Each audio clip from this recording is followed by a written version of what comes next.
Viewers welcome back our channel. మా యొక్క ఛానల్ని సబ్స్క్రైబ్ చేసుకోండి, లైక్ కొట్టండి, మీ యొక్క అభిప్రాయాలను కామెంట్ రూపంలో తెలియండి. రైతు భరోసా నిధులను నిన్ననే విడుదల చేస్తానన్న రేవంత్ రెడ్డి సర్కార్ ఒక భారీ మోసానికి తెరలేపింది.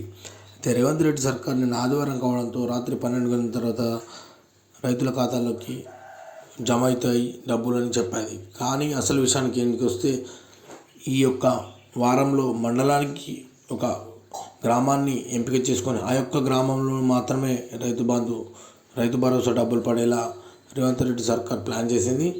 అయితే ఇది నిరంతరాయంగా మార్చి 31 దాకా ఈ యొక్క డబ్బుల ప్రక్రియ అనేది పడేది సర్కార్ నిర్ణయం. అయితే సర్కార్ ఇలా చేయడాన్ని రైతులకు ఇంకా తెలియదు. రైతులు కూడా ఈ విషయంపై సీరియస్ అవుతారు.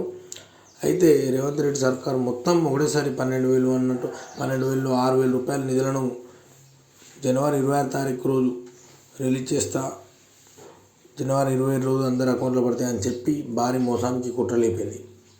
అయితే ఈ విషయం అనేది చాలా సీక్రెట్గా జరుగుతున్నట్టు తెలుస్తుంది.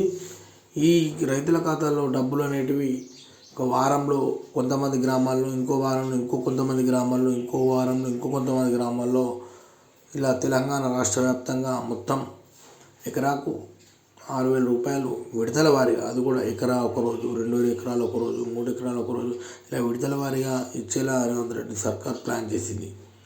అయితే ఈ యొక్క ప్లాన్ అనేది చాలా మిస్టేక్ అయిన ప్లాన్ అని చెప్పవచ్చు.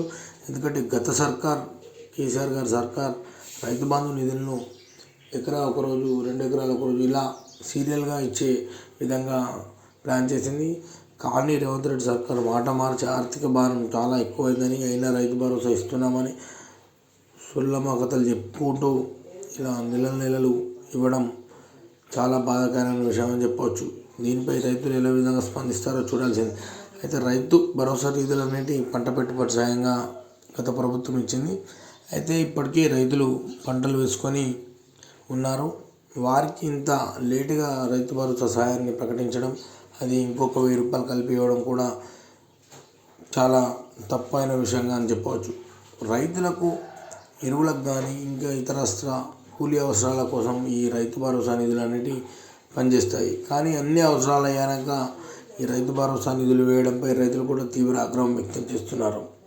అయితే ఈ రైతు భరోసా నిధులపై ఎలా ఉంటుందో వేచి చూడాలి మనం.